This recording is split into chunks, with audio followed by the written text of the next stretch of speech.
Hello to all of my friends around the country, around New York State, and around the world.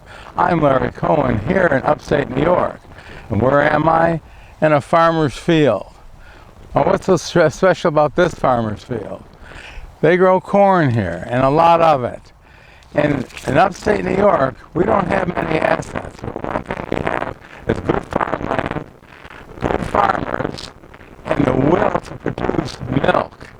And this crazy policy that our government has to buy out herds, reduce the number of working farms, is absolutely insane. The population of our country only increases. The population of the world does the same. We have to be able to feed ourselves and feed the world.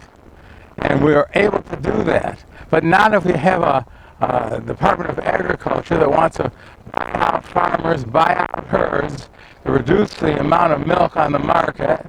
We have a company to the south of us, Chobani. They make yogurt. They ship all over the world. You've probably had some. And they can buy all of the milk that these farmers locally can produce and then beyond. So I say increase the number of farms, increase the number of working farms. And those that are on the farm, let them stay there. Really. Farmers are smart people. Yeah, you know, people think, farmers are fooled like the Scarecrow in Wizard of Oz. No, they're not. No, they're not. They have to know about planting. They have to know about soil, the pH of the soil. They have to know about weather. They have to know how to fix a tractor. They have to be their own veterinarians, basically. So they know everything. And if you ask someone on 42nd Street about the price of milk, what kind of answer you're going to get? You ask a farmer, you'll get the right answer.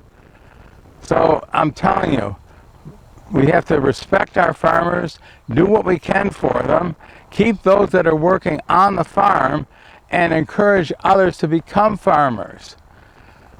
At the turn of the century, not this past century, the last one, from the 1800s to 1900s, we had 97% of our population, America's population, working or living on farms. Today it's under 3%. It's probably under 2%. So I say keep the numbers stable or increase the number of farms. Thank you all very much for watching. And this is not just made for you people out in Missouri. This is made for everyone. Thank you. I'm Larry Cohen.